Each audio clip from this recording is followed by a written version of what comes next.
I am a supply chain specialist. I work at One Acre Fund, and I've been there for close to 5 years now. Although I have a combined working experience of more than 7 years in the supply chain industry. Apart from that, I am a very motivated individual that is motivated to teach and learn more about financial independence and also personal money management. So this is an area that I have done a lot of in-depth research from also school and also just research through information that I get online and even through experience.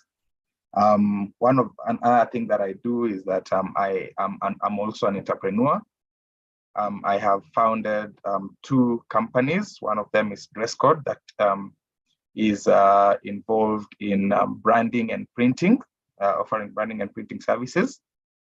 Dress Code is 6 years old, and I have Zambrota Ventures, which also deals with events and transport and logistics, which is almost clocking 1 year old. So I also have a great passion in entrepreneurship, and I also like to teach financial management. So on today's session, we are going to learn about personal finance and retirement planning. This is a very interesting topic, and I'd love this to be a very interesting conversation. So feel free to stop me if you have any questions. Yeah, so let me share my screen that you can also see the presentation.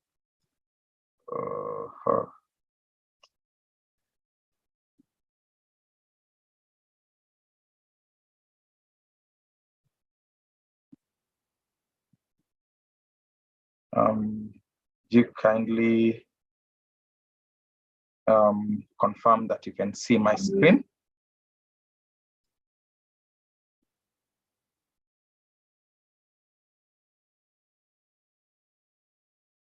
Lucian, could you confirm that you can see my screen from your side?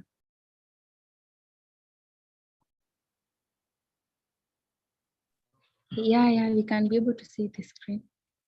Okay, great. So we'll dive straight in.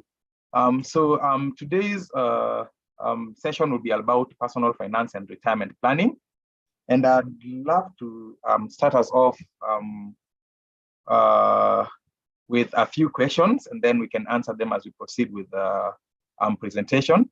So listeners, have you ever wondered why many employed people always complain about being broke at the middle of the month? Times like this, I can guess today is 14th. Well, for a very long time, I have also been wondering about the same, why salaried people get broke every month, yet they receive wages every 30 days. Would you know why this happens to a majority of these people? Well, today, I want us to go through answering this. One of the things is because they lack financial education, which and they have not taken time to do so, to learn financial management. Surprisingly, such lessons are not taught in the school curriculum. I neither doubt if they are taught in CBC. So dear listeners, first, let's take some time to congratulate ourselves for sparing time to learn about how to manage our finances, because believe it or not, money is one of the most important aspects of the modern day livelihoods. And understanding how to manage it effectively and appropriately will go a long way into improving our lives and those of our dependents. I'm going to take you through a journey of learning how to manage personal finances and planning for retirement. My name is Maxwell Lubeka, and welcome to the session. So first, this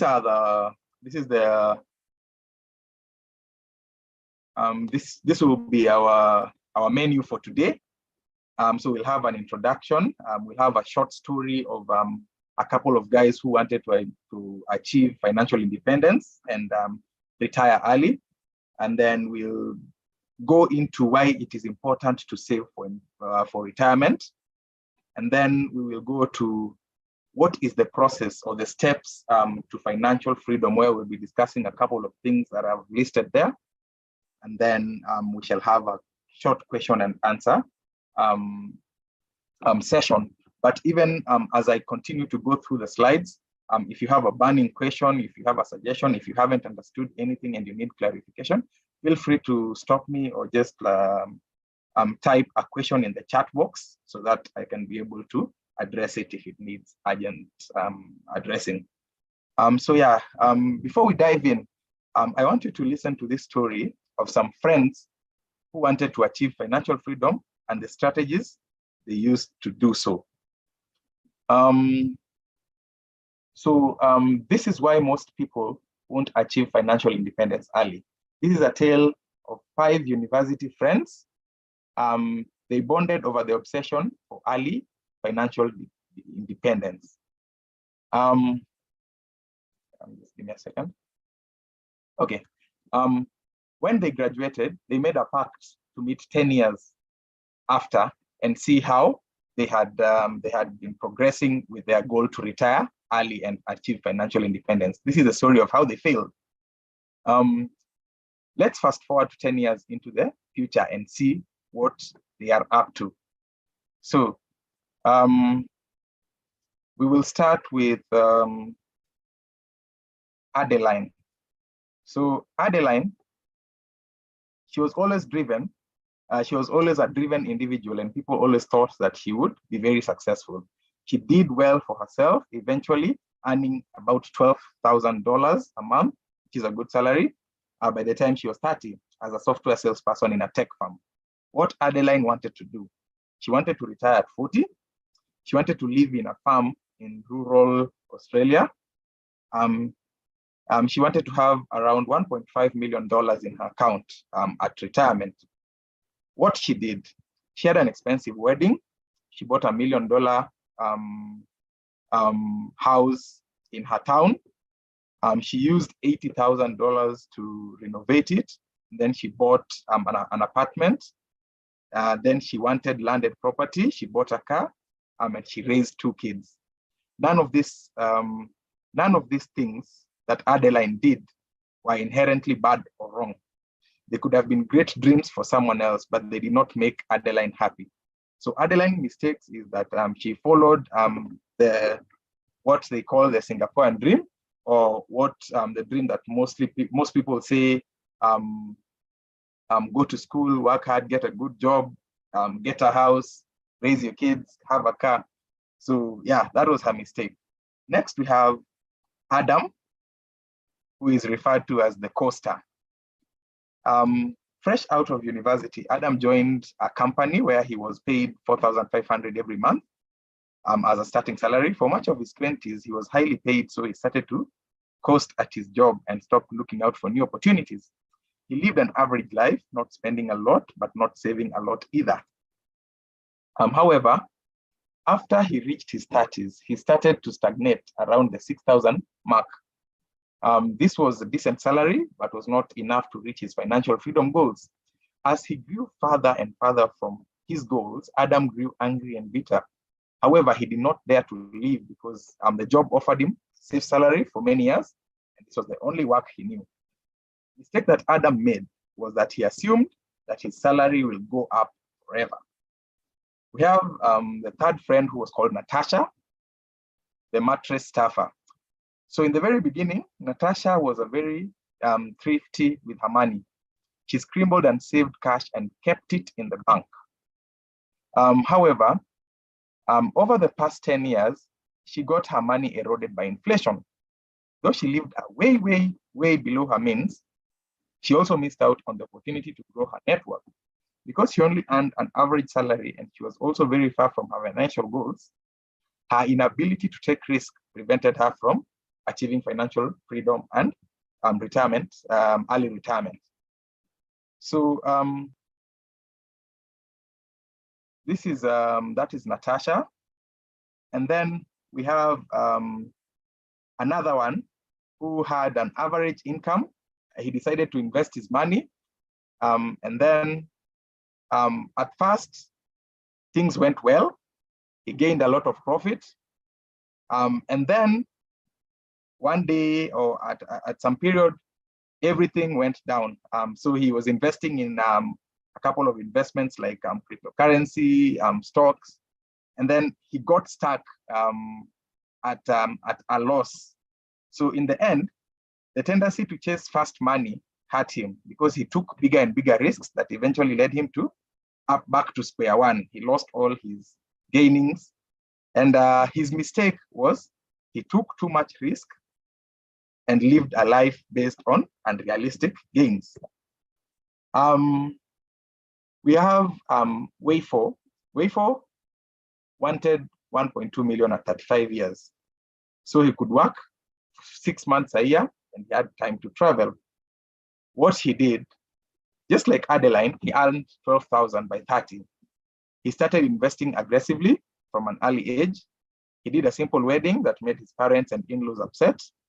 He bought a 400,000 flat and did not upgrade. He had no car, he had no kids. He was called Kiamslap for years, this meaning that he was stingy. But in the end, he was happy with his outcome in life. So what lessons do we learn from Wayfos is that financial independence comes at a price, and there are really no trade-offs to be made. So here we have what to do and what not to do. So what to do, spend money, what not to do, sorry. What not to do is spending money on things you don't actually want, lack of investing, or investing too riskily, and then expecting salary to be exponential by default. So what to do is constantly improving your earning power, investing early without catastrophic risk, directing money towards your goal, which is financial independence and hence investments. Then last but not least, be ready to go against the norms of society. So with this, we learn that it is not easy to achieve financial independence early. It takes time, and most of us might not achieve it early. But financial independence, and especially coupled up with retirement, early retirement, is by definition not something that everyone will attain at a young age. The key is to know what you want and know what you're giving up. So no one else is responsible for your happiness. You answer to no one about your happiness. Therefore, you have to make your own decision. So as we dive into this, into the next stage, you can ask yourself, what is your happiness? So stay woke, salaryman, and strive to be financial independent. They say that salary is the price that your employer gives you to forget your dreams. So as all of us earn a salary, you should also consider the fact that you have to put your dreams into consideration, and one of them should be having financial independence. So we'll dive straight into the introduction. As most of us have had, financial independence is coupled up with retirement planning. And again, there's the other aspect of entrepreneurship. So there are these three facets that are there that we need to interrelate, and we need to elaborate for us to understand why personal finance, retirement planning, and entrepreneurship are very related. So according to the World Bank, the life expectancy in Kenya is about 66 years old. It's like 66 years, meaning there are high chances that most of us, if not all, will reach the age of 66. So the retirement age in Kenya is 60 years for government people, people who are working in the government, and for the private sector, mostly is 55 years, meaning technically there's a number of years that you will live, probably at least 5, where you will have retired and you will not be earning a salary. So what is your plan in case this happens?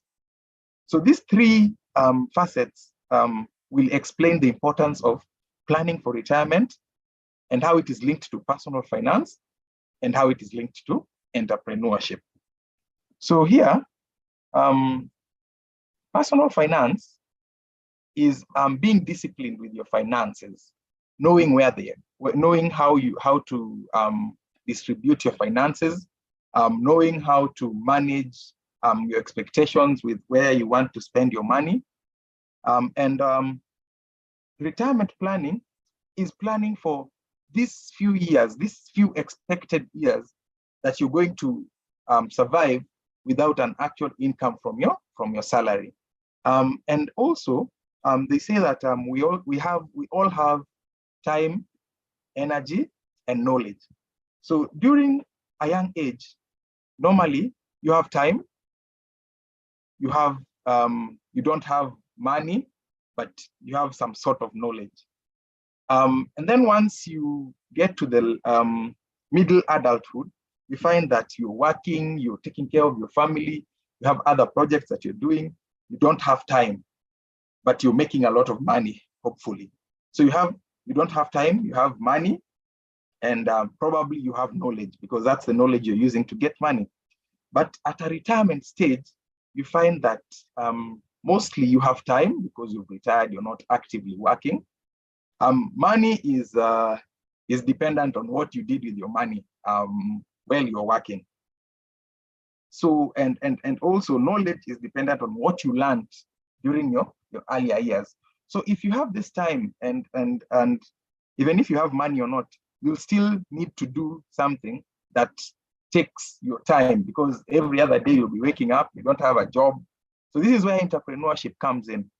So personal finance will enable you plan for retirement and also invest in entrepreneurship, so that when you're retired or when you choose to leave your job, to leave your salary, you will have something that you're doing that will make you money, and at the same time, you're doing something that you like. Because I'm sure that if you're planning to get into entrepreneurship, you wouldn't get into something that you don't like. It should be an idea that you have hopes and you like it, and you have either influence or you just have interest. So while retired, these are some of the things you can be doing in terms of entrepreneurship, because you would not have a day job. And that is why personal finance, retirement planning, and entrepreneurship are very intertwined in learning how to manage your finances and planning for retirement. So I'd like to just take a pause here and ask the question, at what age do you wish to retire? If so, have you planned for it? So I'll pose this question to the group. If anybody is willing to answer, please feel free. You can raise your hand, unmute, or just like type in the chat box. So at what age would you want to retire, and have you planned for it? Any person who would want to share with us?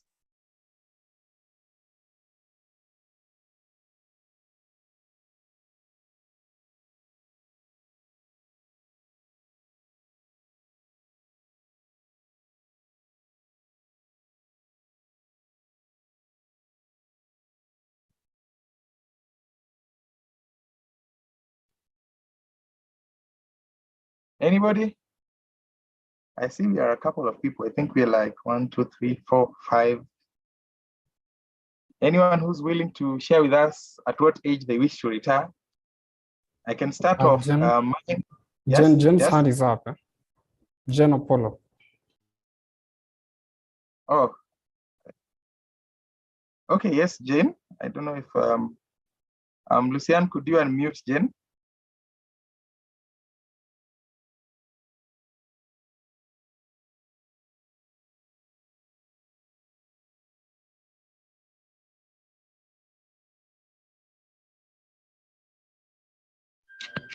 Jane, you can just unmute and speak. Good morning. Good morning. Good afternoon. Oh, sorry. It's good afternoon. I plan to retire at 60, but I have not planned for it. I am planning for it. I am planning for it. I've started planning for it this year. Okay, great. That is Yes. good. At least you've started planning for it, and Yes. you've made time to listen into this session that you're going to be speaking about how to plan for it. So thank you, Jane. Any other Thank you. person? Personally, I'd love to retire at from 45 years to 50, because I wouldn't want to spend much of my time working for people. So I would want to really retire early and concentrate on my businesses, and also just have a comfortable life looking after my family. So that's for me. Jen said that 60. So looking forward to, I hope Jen, you'd have done a lot before then, so that you can retire comfortably. Yeah, so I think we can proceed.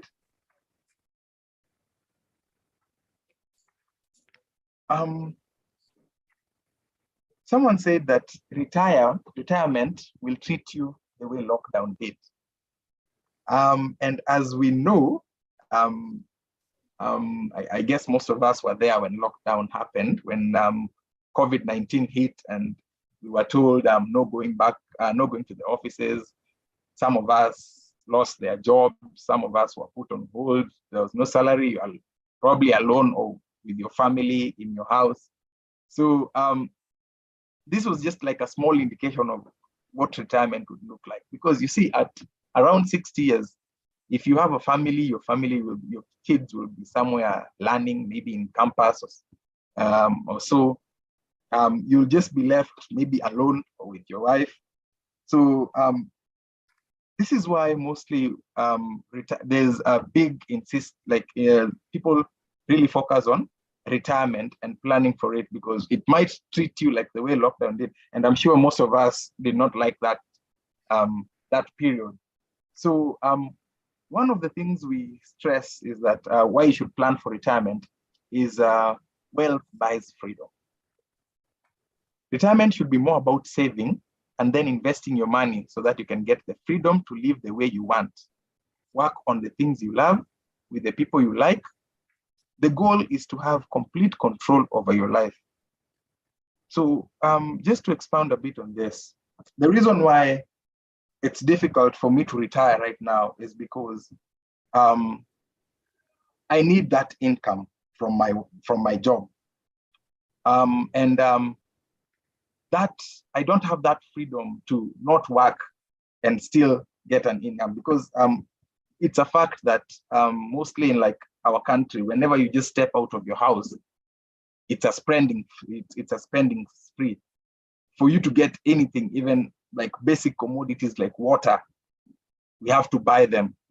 So that tells you that if you don't have that money to sustain your lifestyle, then it's going to be hard when you're retired to sustain the same lifestyle you've been living for 60 years without the same income. So this is why wealth buys freedom. So if you're wealthy, if you have income streams as early as 45, which can sustain your life, your lifestyle, then it means even if your employer wakes up today and fires you, you'd be like, okay, it's been real. Thank you for your time.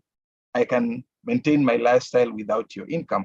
So this is why we insist on the fact that wealth buys freedom. If you have wealth, and wealth is not salary. I want to make this very clear. Salary is something that comes and goes, but wealth there are things that generate you income in future. So please let's take note of this, that wealth is not salary. Wealth are investments that make you income, that promise you future income, whether monthly, whether yearly. That is what wealth can be defined as. Because most people say that I am wealthy, I am earning 100,000 or 1 million per month. Wealth is not your salary. You will not work forever. Number two, you will one day be old and it reach a time that you hit the retirement age. You will lose your source of income, or a huge amount of your source of income. You will need money to support your lifestyle in your old age. As I had said previously, You will not work forever. You will hit a retirement age where your income will be cut off, your job will be cut off, and you'll need some money to maintain your lifestyle. You do not want to be you do not want it to be a burden to your family. So I know there's this issue of black tax that most Africans complain about, whereby if you're deemed successful, then you have to help your guys back at home, you have to help your parents, your siblings. So personally, when I retire, I would not want to be a bug to my kids, in that whenever they see my phone call, they put the phone away, or they just know this one wants to ask for money. So for you not to be a burden to your family when you're old, it would be the best solution would be to plan for your retirement, so that whether your kids are doing well or not, you are comfortable. You can be able to meet your daily needs, and you can be able to do what you like without really disturbing any of your relatives for handouts. Another thing is that number 4, to support the lifestyle you want. Of course, I can't insist this any much, because all of us have dreams. All of us want to drive a certain car. All of us want to live in your dream house. So for you to do that, up to the day probably you leave Earth, you'll need to plan ahead, and mostly when for the times that you will not have income. And then next is enjoy tax benefits. So most governments, including the government of Kenya, offer tax benefits for contributions made to retirement accounts. So if you have a retirement plan, there's the NSSF, there's the private retirement plans that people have, maybe from your workplace or just at a personal level. There's always an option for being exempted from. You have tax benefits based on the amounts that you're contributing. So this is also another good reason why you should plan for your retirement. So we can go to the next slide. Striking the balance. So I had touched on this earlier on, but we can dive a bit into it just to make sure that we understand the concept. So we need to strike a balance between 3 human currencies that all of us have, which is time, knowledge, and money. So as I had said, in your early years, maybe when you're schooling, you have the time to go to school. You're going to school to get knowledge, but you don't have money. And then once you finish school and start working, probably from your mid-20s up to mid-40s or mid-50s up to the time you retire, you'll find that you're working hard, you want to meet your goals. So of course you do not have enough time for yourself. You have the knowledge because you have gone to school, you've learned your craft, whatever you're doing, you've been employed or you're doing business. So you have the knowledge. You have probably money because you're getting an income from what you're doing economically. But when you get to an old age, you'll find that there are high chances that your salary will not be there because you've reached retirement age.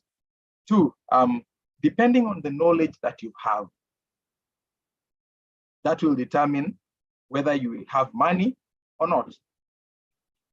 But the thing you will have is time, because now you're not as busy as you used to be in your younger years. You have time, and you need to because you wouldn't want to be idle after doing a career for over 30 years. You'd want to do something that makes you happy, something that can make you hopeful for the next day. And sometimes I advise people that these are the businesses you like, from your hobbies, from the things that you like. During this time, you can think of ideas that can start a business that will stand beyond time and consume your time when you're retired.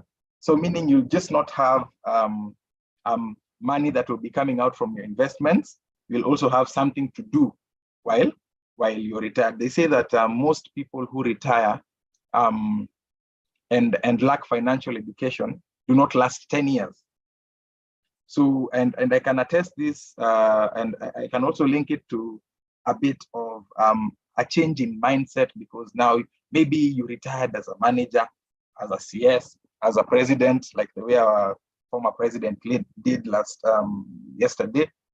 You're used to controlling people, you're used to giving commands, you're used to being busy. For, let's say, a good amount of time, like 30, 15 years. So once you retire and you go back home, and you don't have people to serve you, you don't have a secretary to bring you tea, you're not commanding the people that you used to command, that income that used to show up every 30 days in your account is not there. You might find that most of the people, if you hadn't planned for your retirement well, you might get into depression, because things have changed. If you weren't mentally prepared for them, it becomes an issue. Your kids don't want to see your phone calls because you're asking them for money. So it becomes really hard for you to survive if you did not plan well. So this is why it is advisable that you have something that you do out of your hobby or any sort of business that you can rely on to give you to make you busy and also to earn you income, so that you can live well. You can go past 10 years, you can live as long as you want, because you have the finances to make you survive. Yeah. So having gone through why retirement is important, why you should plan for it, why personal finance is important, why entrepreneurship is important, you would ask yourself, where would I begin now that I know this information? Where can I begin? So the road to financial freedom is not easy, and it needs a lot of planning, careful assessment, and discipline. So here are some of the important aspects of the process of attaining financial independence and early retirement. A, we'll start with wealth generation. So we'll be looking into aspects of generating wealth and enhancing your wealth, so that the wealth promises you of income in the future. As I had said earlier, your salary is not wealth. Wealth are things that, economical activities that you do that promise you income in the future. We shall also be looking at wealth protection and maintenance. So after you've acquired wealth, or once you started the process of building wealth, you need to protect it so that you don't lose it, and maintain it so that it can multiply. And then next, we shall be talking about wealth accumulation. So wealth accumulation is simply multiplying your wealth. Once you have wealth, you can be able to protect it. Now, the next stage is multiplying it. As I don't know if anybody of you has had the saying that goes, compound interest is the 8th wonder of the world. So compound interest is like a style of multiplying your wealth, which, if given good timing, it can do wonders in terms of multiplying your wealth or your income. So this will be looking at it in wealth accumulation. And then last but not least, we'll be talking about wealth distribution. Once you have the wealth, it is accumulating, it is protected, it is well enhanced. How do you distribute it in case you die? I know most of the people don't like hearing about death, but it is a fact that all of us will be born, all of us will die at one point. So you wouldn't want to have a case where you're dead, you have a lot of wealth, and then it goes down the drain because your family is fighting for it. So we'll be learning about wealth distribution, and then later on we shall be having a question and answer session. So let's dive in straight into it, into wealth generation. So in wealth generation, first we will define what wealth is. I have touched on it before. Wealth is the process of generating wealth from economic activities. Could be your job or a business. So wealth is not salary. Salary is the price your employer pays you to forget your dreams, as I said earlier. So strive to increase your income through part-time jobs and businesses, and limit your non-asset expenses. So we'll be learning about, shortly we shall be going into defining what assets are, what liabilities are, what non-asset expenses are. Spend less than you earn. There's a famous rule for personal finance that goes 50-30-20, whereby you spend 50% of your income on expenses. Recurrent expenses are like rent, food, water, security, all those. And then once you can do 30%, so these are things that you like, things that are not really basic needs, but you would like maybe to have a car, maybe to own a good house, and then save and invest 20%. And we shall be looking at some of these saving and investment schemes there, which some of them are emergency funds, get passive income through stocks and bonds and bills, also investing in real estate. Yeah. So before we go into all that, I'd want to take us through some terminologies that have been used here, which one of them is assets. So assets are things that bring money into your pocket. These are examples.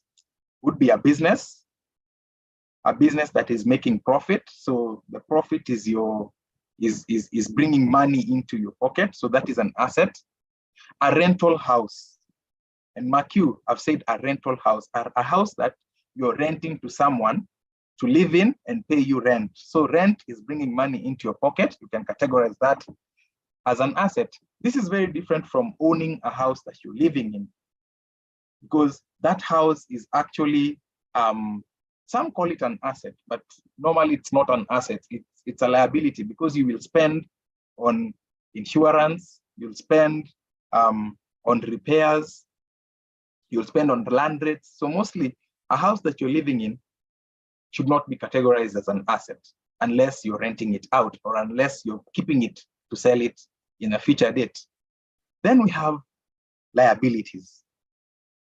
Liabilities, one of the examples is a personal car. So these are things that take money out of your pocket. So some people also say that a personal car is an asset, but on the counter, like to counter that statement is that once you buy a car in a showroom, it starts depreciating. So what's depreciation? Depreciation is the loss of money through time. So it's like the loss of the value of something with time, because if you get a car, you cannot sell an old car the same price as a new car. So it has depreciated, its value has gone down with time. So you cannot say that a personal car is an asset, because one, it is not bringing money into your pocket. If it was a car for business, maybe a lorry, an Uber, then that you'd categorize it as an asset because it is bringing money into your pocket. But a personal car is a liability. A personal house, as I had explained earlier, luxury holidays. I'm not saying that luxury holidays are bad, but these are liabilities that you should plan for, at least have a budget for. Not just decide, oh, I have this money, let me go for a luxury holiday. So yeah, it's good to track how much you save for holidays so that you can always live within your means and have some money to save and invest for the future. So the idea here is to have most of your income go into asset generating activities rather than liabilities. The income that assets generate can be used to cater for these liabilities without having to go into debts. So let me take some time and explain here. Let's say you have an income of 100,000. You have rent, you have to pay electricity, water, you have to eat, you have to dress. So all these are expenses. And at the same time, Maxwell is here telling you that you have to save and invest. So how do you do this? One is you have to have a budget. So budgeting is the first step of managing your finances, because if you don't know where your money goes, it means you cannot account for it. So once you have a budget, you can be able to see how much rent can I pay? How much rent can I afford? What is my budget for wants? What is my budget for luxury holidays? If I want to buy a car, what car can I afford? Because you're constantly tracking where your money goes. And another good idea of tracking where your money goes is that from these expenditures that you do, you can be able to come up with a business idea. If your biggest expense is rent, which I guess most of us have, that's also an idea whereby you can say, in the long run, I would want to be a landlord. That is the type of investment I would want to make. So, because everybody has rent, most of the people have rent, it means it might be a good business for you to venture into. If you're a car guy, if you love cars and you spend maybe a part of your money in cars, then you can say that I would want to start a garage because in my monthly budget, I have this allocation to repairs, to fuel, to what. So these are car-related expenses. If I would be in the other side of earning these expenses, people would bring that money to me, then I'd be in business. So that is one of the good things of having a budget. You can track where your expenses go, and you can now think of reducing some and putting some money into your savings and investments. And then it's not ideal for everyone to have a budget, but failing to plan is planning to fail. If you fail to plan for your money, you're actually planning to fail because if you don't have that budget, you will spend haphazardly. And this is why you get, like most people who are employed, by 15th, they have nothing because the money comes in, you start spending on rent, I don't know what. You've seen a good shoe because you have money in the bank, you withdraw, you buy without really budgeting. So it takes time to generate wealth and hence needs a lot of patience, discipline, and consistency. Time is your only friend, stroke enemy. So this means that, as you can see, you have to save, this is the 50-30-20 rule is not stuck on stone. You can decide that 50% of your salary would go into savings and investments. And by this, I mean, not just saving, because when you save in a bank account, they charge you bank fees. And then with time, like if you save for 10 years, the inflation rate right now is around 7%, 7.5 to 8% in Kenya. Your money every year would be eaten up by inflation, like the example that we had in the story that I started with. So don't just save to invest, because investments will guarantee you future income, which means that if your future income is above the inflation rate, you're actually making a gain. But if you just save and put the money in a bank or under the mattress, note that you will be losing money to inflation. So just a bit of in-depth about the 50-30 rule. You can decide on your allocation depending on where you are and your kind of responsibilities. But this is the most recommended way to start. So it is a set of easy guidelines for how you plan your budget. Use them as you allocate your after-tax income to the following categories. So as I said, 50% is to needs. Needs are what you can't live without. So rent, groceries, utilities such as electricity, water, things that make you survive. Things that make you survive on a day-to-day or a month-to-month basis. So if you're earning maybe 100,000, you'd know that 50,000 is meant for needs. So in that 50,000, you're supposed to put in your rent, put in your transport, electricity, and all those things. And this will help you now to live either below or within your means, with the intention of gaining more later. So 30% to your wants. So these are things that you desire, but do not actually need in order to survive. They might include what you spend on your hobbies, maybe vacations, dining out, digital and streaming services like Netflix and DSTV. So these are technically things that you can do without, but things that make you happy. After all, you wouldn't want to have a situation where you're saving 90% of your income, but your stress levels are high. You're not happy just because you're not doing things that you like. You are stuck to the aspect of, I want to save as much as possible for your future. But as we all know, nobody's guaranteed. Nobody knows if you'll be around in 10, 15 years.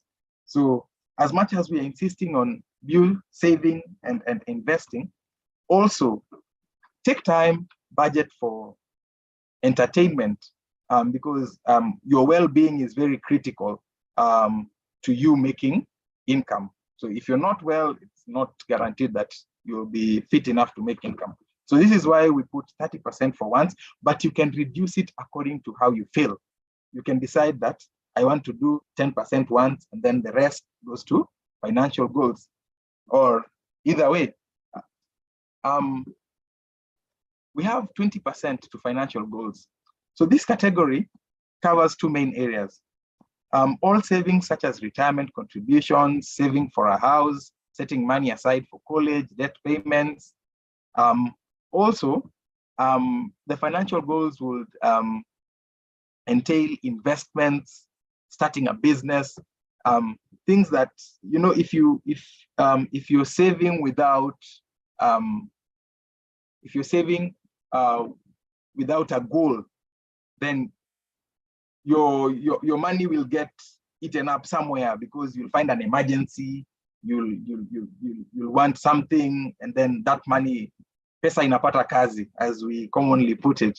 So for you to save adequately, you need to have a goal. So probably if you're saving towards a car, then good, you have an amount that you're working towards, you can save well. If you are saving towards investment, you have your portfolio of investments that you want to save against. So this will help you track your savings. This will help you stay true to the course, because you have a goal. But if you just put like 20% into savings, one, it will get eaten by inflation. Two, someone will come, or a relative will get sick, and then you'll have to pay a medical bill, and that's how your savings are depleted. And then you start again, so you'll be stuck in a rat race. Next, we'll go to wealth protection and maintenance. So these are methods which you can use to protect and maintain the wealth that you've earned through your economic activities. So one thing we'll be looking at is expenses versus earnings. Expenses should not increase with the increase in income. Always strive to live below your means. So I had talked about this previously, but I'll just go through it just to help you understand more. So case scenario, Maxwell is working. He's gotten a promotion. Maybe his current salary is 1,000 shillings.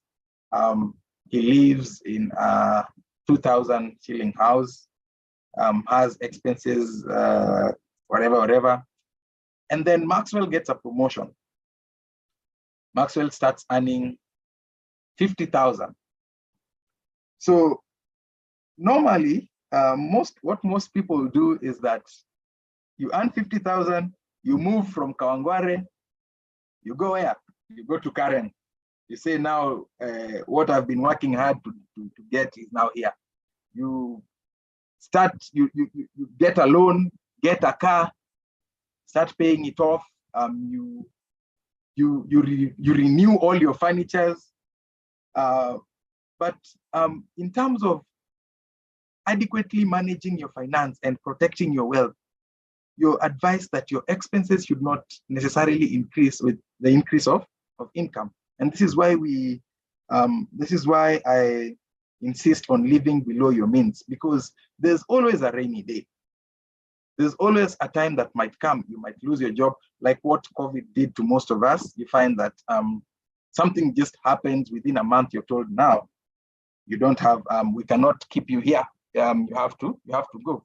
So if for example, Maxwell had decided that I am earning 50,000, 5 times more than what I used to earn.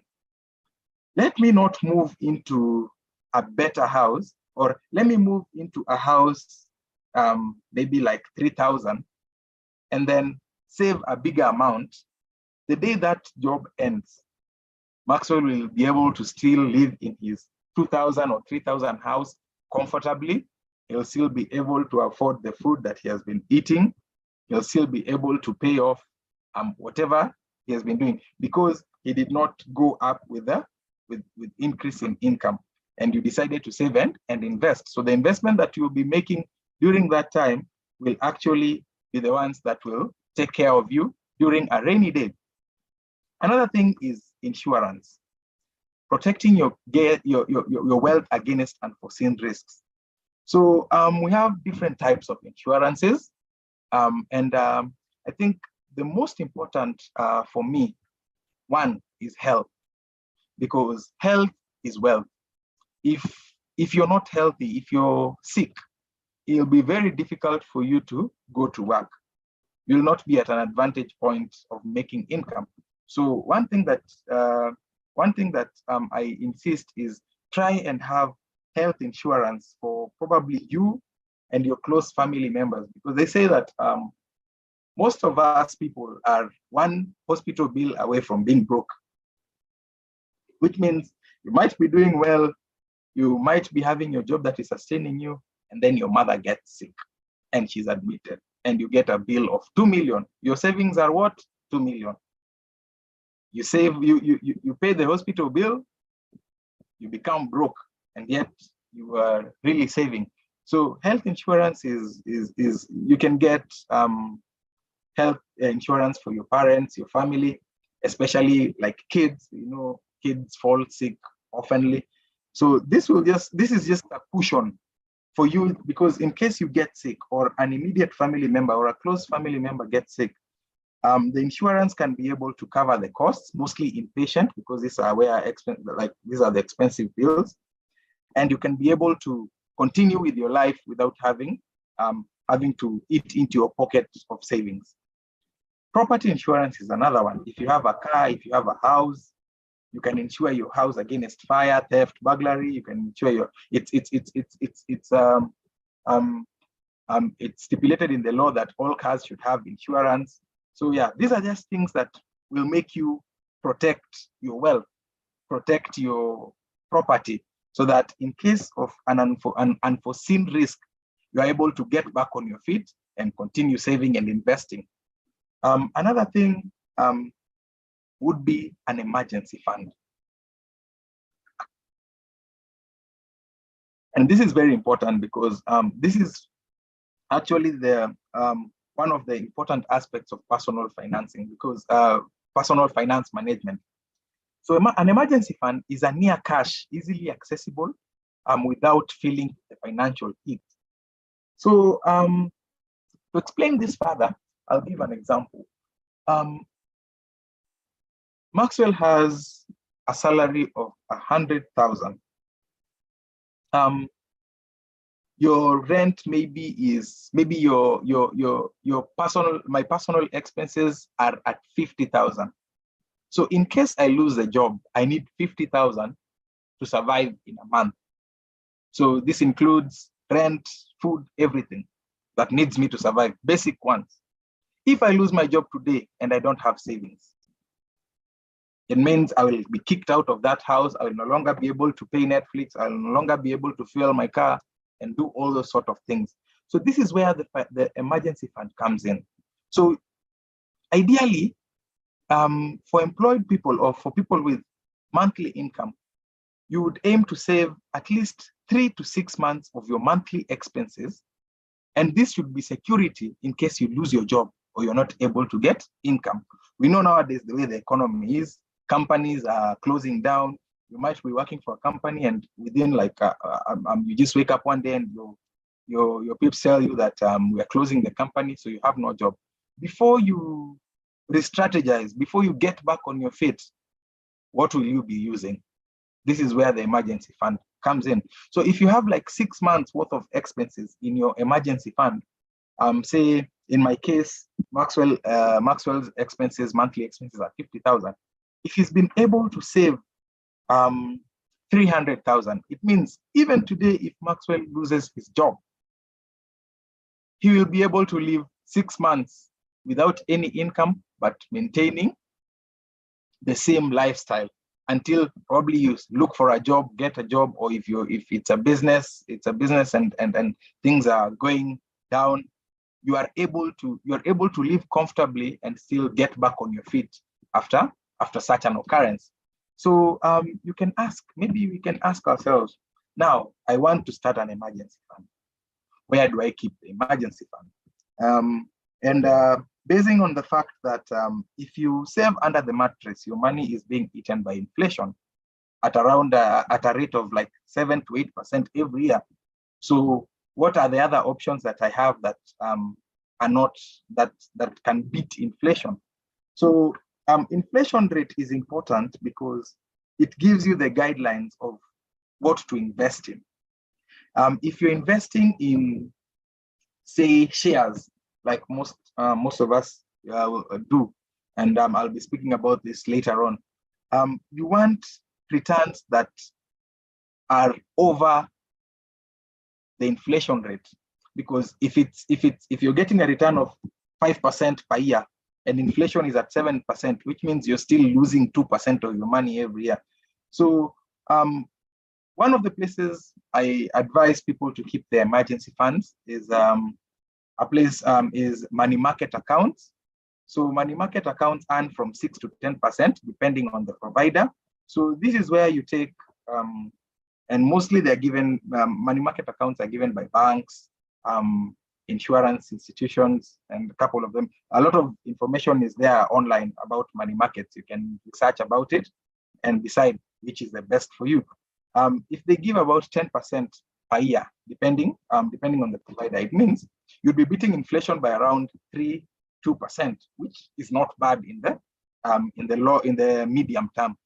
So this can be your money. This can be your emergency fund, whereby you say every month I'll be putting in 10,000 here, 10,000 here, and it's compounded. You earn an interest at the end of every year. Some markets give interests on a daily basis or on a monthly basis, depending. So instead of having to save your money and it's eaten by inflation, you can easily put it in a money market account. You get your 7% annum interest, and at the same time, you're saving for your emergency. Another thing is a unit trust.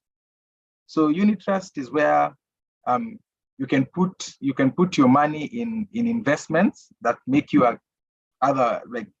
that make you extra income as you continue saving. So the goal here is to, and this is why I insist on having to live below your means, because the lesser amount you have in monthly expenses will make you reach your emergency fund goal quicker. Because if let's say we are both earning 100,000 and my expenses are at 50,000, while someone else's expenses are at 70,000. For us to get an emergency fund that is worth 10 months, person A will have to get 500,000. We'll have to save 500,000. Person B will have to save 700,000. So at a constant rate of saving 10,000 per month, it means the person with 500 will be able to reach the goal earlier than the person with a 700 goal. So this is why you should always balance to live below your means, because even in an aspect like emergency fund, it will take you lesser time to get to your emergency fund goal. So next, we'll be going to wealth accumulation and enhancement. So this is where the common aspect of investing comes in. So we have learned about managing your income, having a budget, how to split your budget. You've already done that on paper. You have your expenses put aside. You have your wants put aside. You have started saving. And then now, how do I now get to the next level of accumulating wealth? So wealth accumulation is a process of accumulating, multiplying your wealth over time. It also entails the consistency of cash flow. And this is done through making different types of investing. So first, we will define what is investing. Investing is putting money or resources into financial schemes, shares, property, or commercial venture with the expectation of achieving a profit. Investment comes with two aspects, risk and returns. You have to find a balance between these two aspects to make any sense of an investing idea. So we've said that investing is putting your money in something, in an economic activity or a property that will achieve you profit or will achieve you income. So there's one thing there's one vocabulary called consistency of cash flow, which I would want us to dive into for a while, so that you understand the aspect of investing. If you save your money without investing, you're not getting cash flow. And cash flow is the movement of money in and out of your pocket. So most people, I'd say, for example, most people say invest in land. Well, land is a good investment, but for a person who wants cash flow, investing in land alone is not adequate, because land will be there. It's property that you have. It increases in value, but that increase in value does not come to your pocket directly until you sell it. So it is an investment, but it does not guarantee cash flow. And say if you have land and then you have a problem and you need money, you will have to sell the land first for you to get money. But if, for example, you have a money markets account worth, say, 10 million, it's giving you an average interest return rate of 10%, means every 1 year you have 1 million.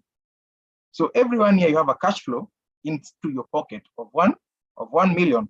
So it means if you have a problem and you can be able to, with money markets, you can be able to liquidate in that.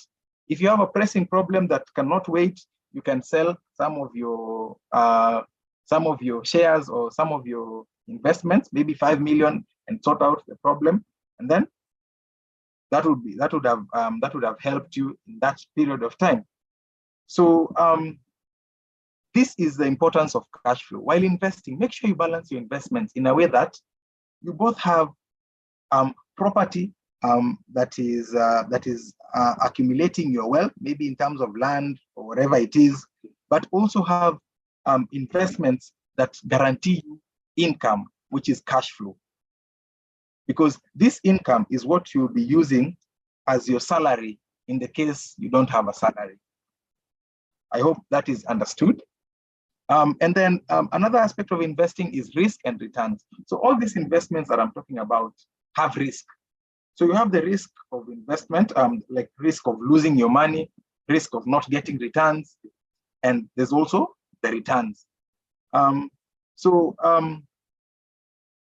The higher, they say that the higher the risk, the higher the returns. I'd give you an example, like when betting. If you bet and you put in 100 bob, it means you have risked losing 100 bob for you to get maybe a jackpot of 1 million. But if you put in 10,000, it means you're risking more, and of course the returns will be much more. So as you think of investment ideas, always keep in mind the aspect of risk and returns. Someone might float to you an investment idea that looks very good on paper, but what most of these people do is they don't tell you the risk. We can say that money markets has low risk. That's why it has like medium to low return levels. We have shares that are high risk, but again, when you're successful and you get the returns, they're really high. So as you plan on your investment journey, make sure that you consider the aspect of risk versus return.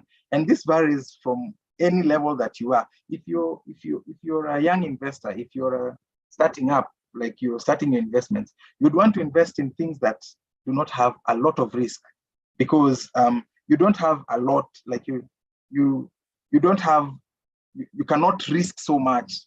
But as you progress into being an avid investor, then you have the basics. You have an emergency fund. You have some investments that can be liquidated in case you need money urgently. Then the rest that comes in after that you can invest. You can decide to take a gamble and invest in high risk that will bring you higher returns, because in the beginning you have already done your groundwork and you're like stable. So why invest and not save? I have insisted enough on the aspect of inflation. So save to invest, don't just save. Okay, so I'll pause there and pose a question to the floor. Who amongst us has made any investments? If yes, and you're willing to share, feel free to share with us what kind of investment you've made, or what kind of investment ideas you have before we continue talking of investments.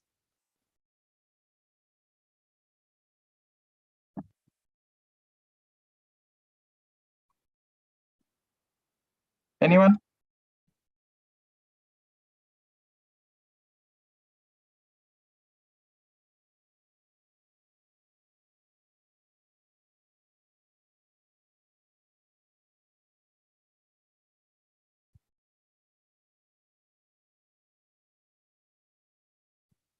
Is there anybody who's willing to share with us any investment that you have, or any ideas of investments that you think are worth taking?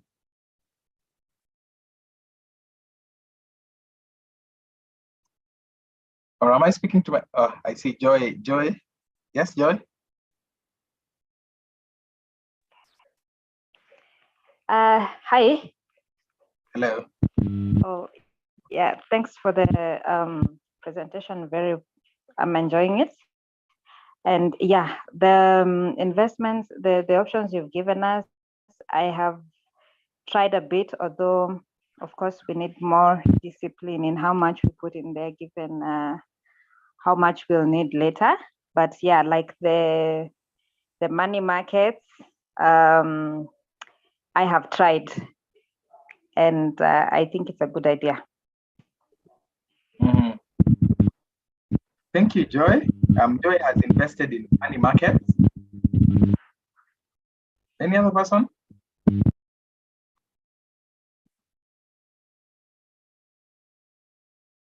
Okay, I think we can continue. So I'll give you an example. Personally, I also have invested in money markets, which act as my emergency fund, and also money that you save, put aside for projects.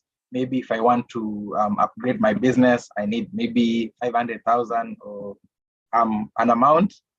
Instead of saving it into the bank, I normally save it in a money markets account, so that it can also, as I continue saving, it can also generate me some small income. And then when I've already reached my goal or what I wanted, you can liquidate and put it into maybe entrepreneurship, or if you wanted to buy a car or anything, you can use money markets. I also have investments I have bought some shares, which my intention is to keep them in the long run, so that they can earn me dividends and accumulate with time, so that in like 10, 15 years, I can be able to get enough cash flow to sustain me in the kind of lifestyle that I'll be living in.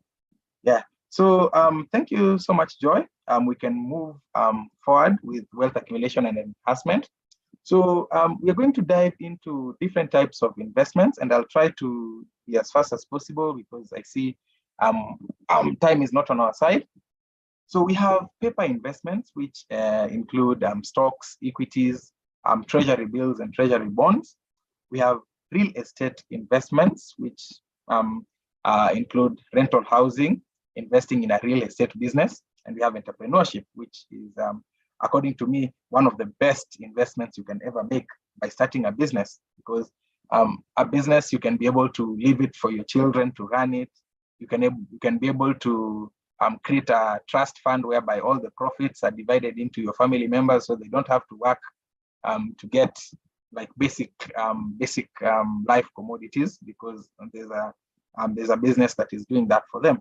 So in paper investments, we have the likes of company stocks. Just to give an overview of stocks, stocks are like part of a company. It's like owning part of a company.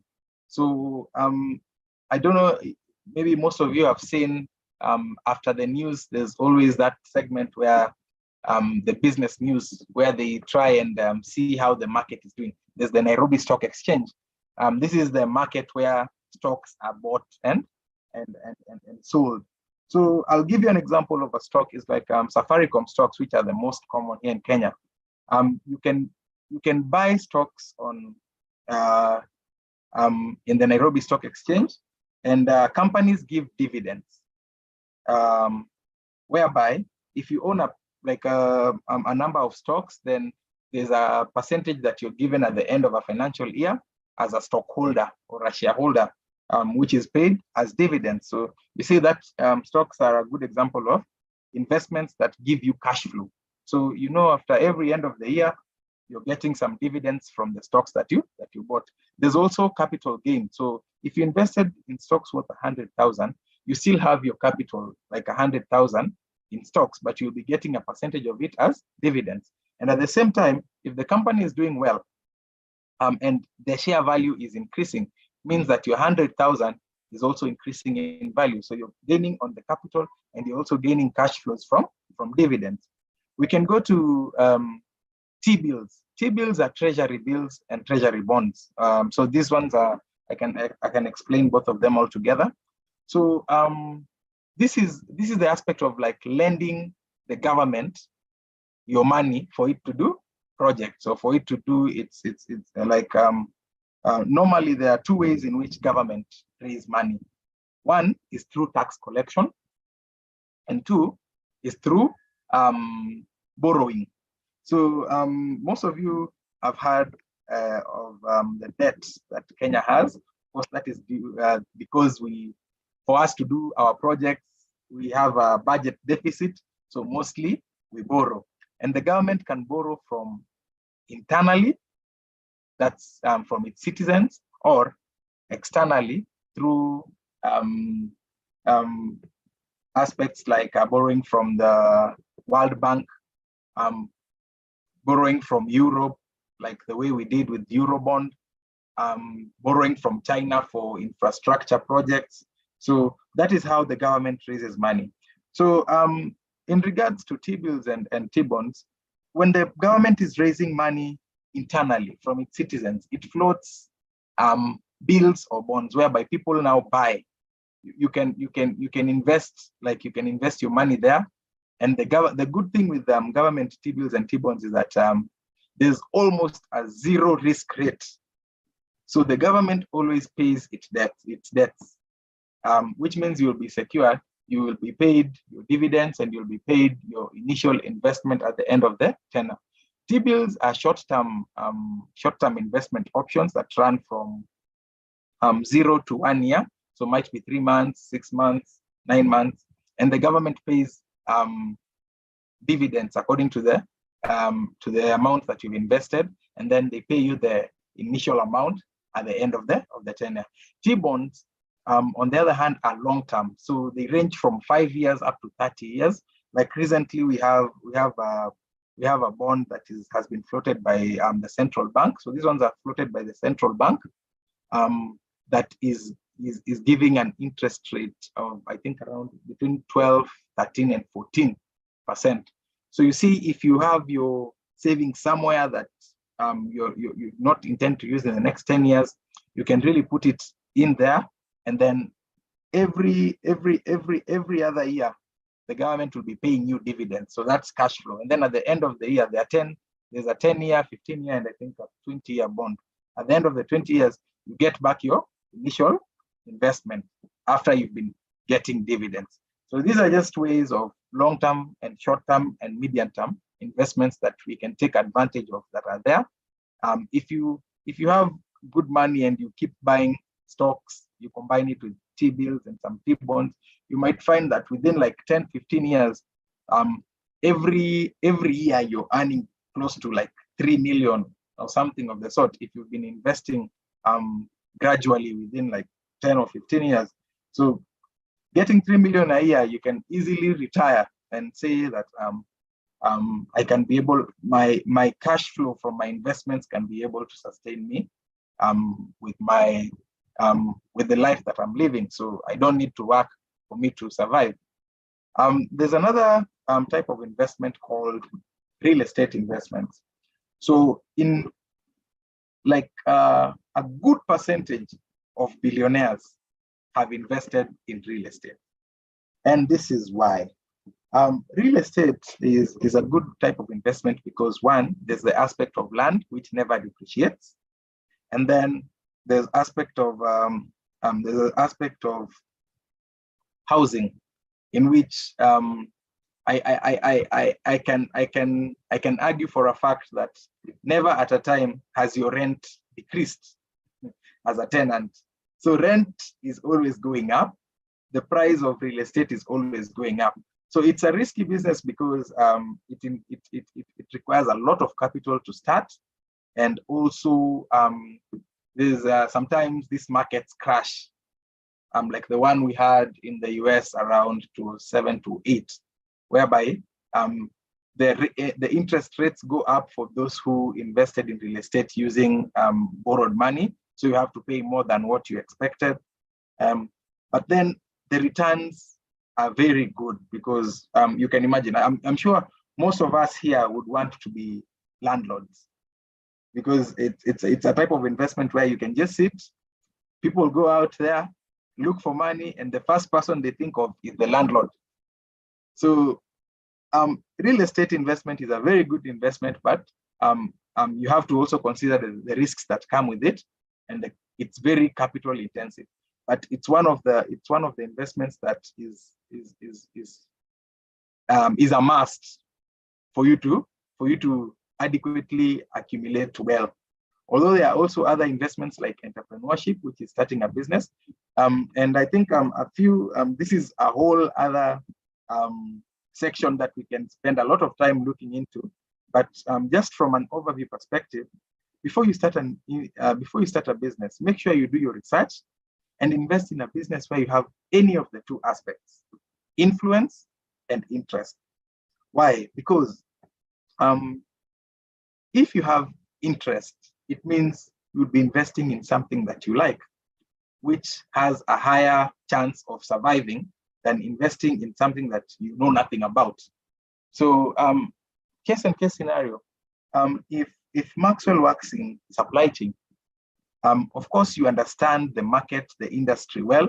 So if you invest in a business that is within that industry, you are more likely to succeed than investing in somewhere where you know nothing about, because it's hard to make money where you don't have any information.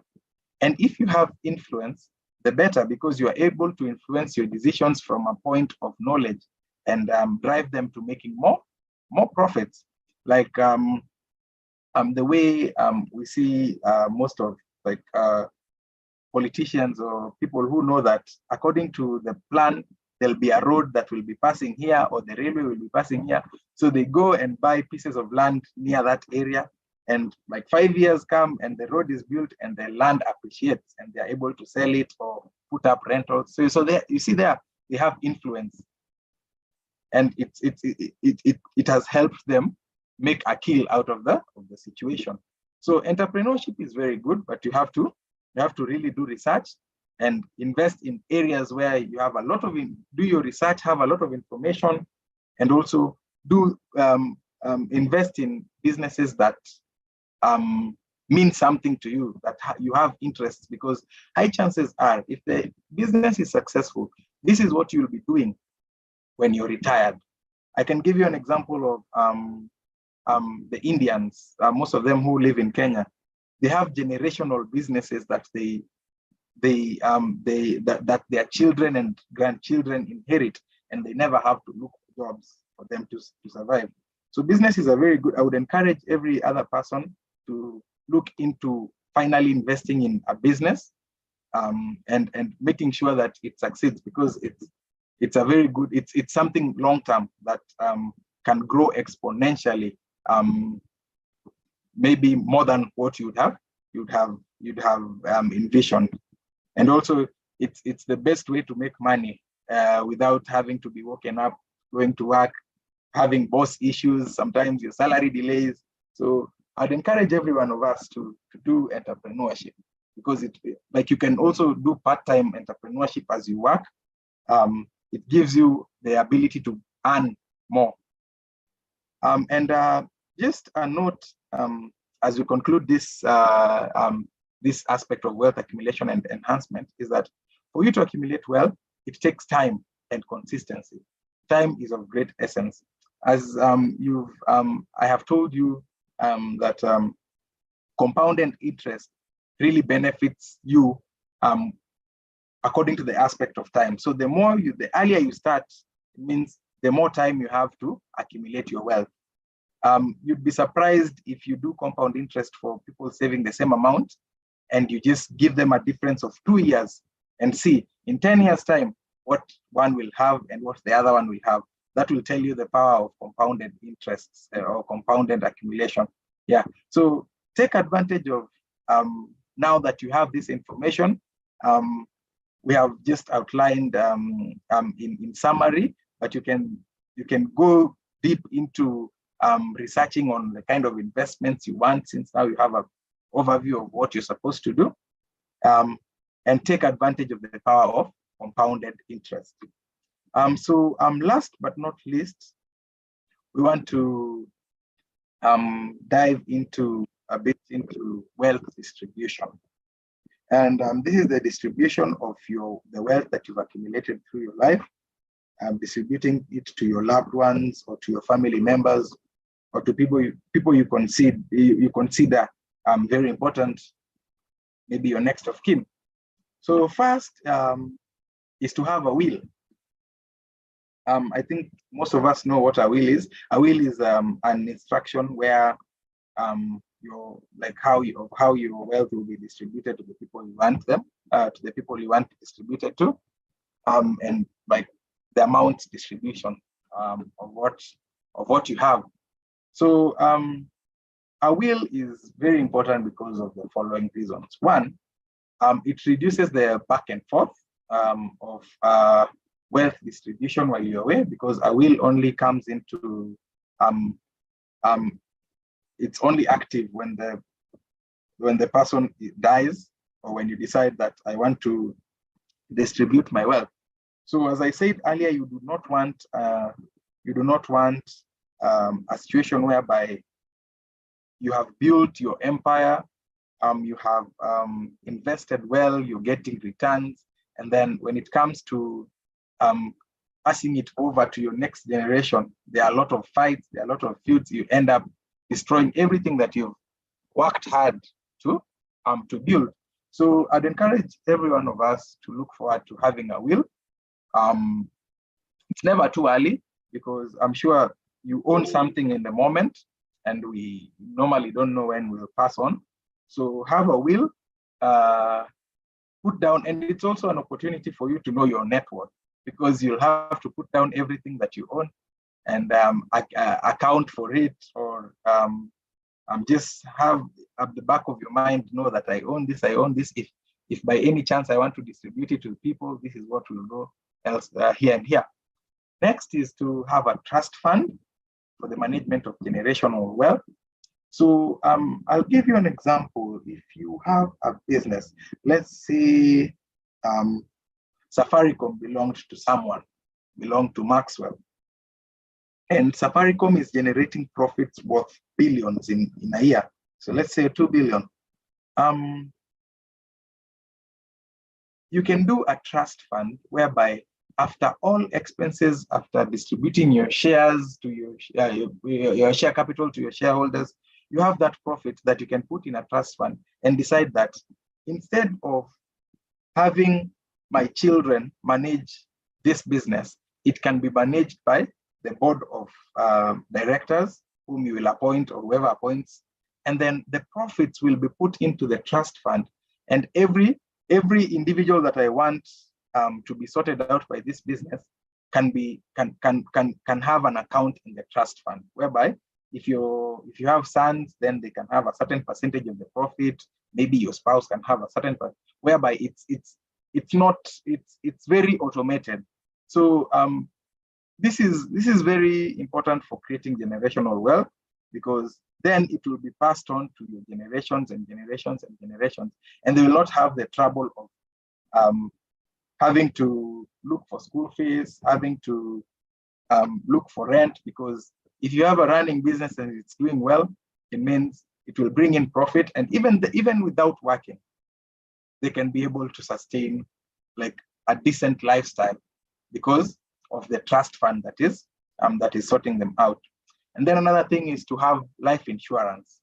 So there are many insurance policies. There are life insurance policies,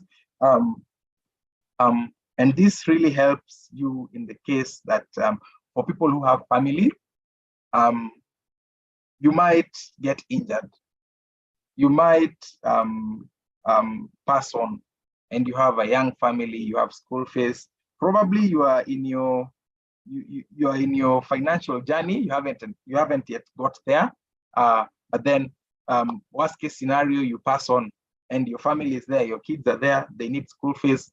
So having that a life insurance will help them, because the insurance company can pay, can give them a certain amount depending on what kind of policy you have, and they can be able to just be on their feet before they figure out on how to go about their future. Yeah. So having a life insurance is also a very important thing, especially like if you have a family that has kids and they need school fees. Sort of, it can act as a cushion while you're gone. Yeah, and that brings us to the end of this session. Thank you so much for listening in, and I'd want to invite any questions, any suggestions, any places where, like if you have places where you did not understand well, I can be able to briefly explain as we get to the close of this session. So I'd invite anybody who has any question or suggestion, feel free and put them forward. I can answer them in the next few minutes.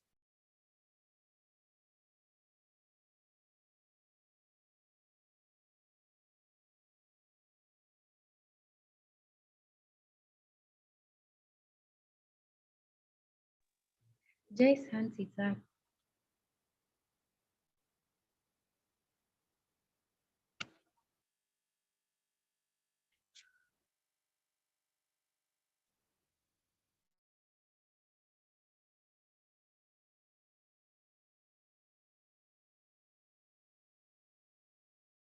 Yes, Joy.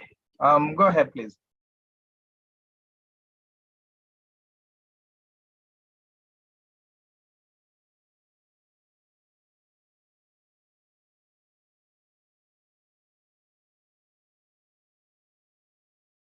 Joy, I see your hand is up.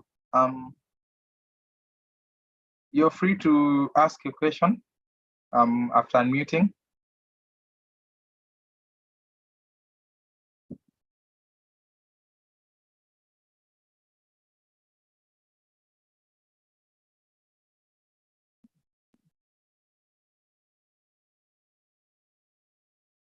Joy, are you with us? Or probably as she prepares, anybody, any other person, any question, any suggestion? Anything that has stood out in the session for you that you'd want to share with us, kindly feel free.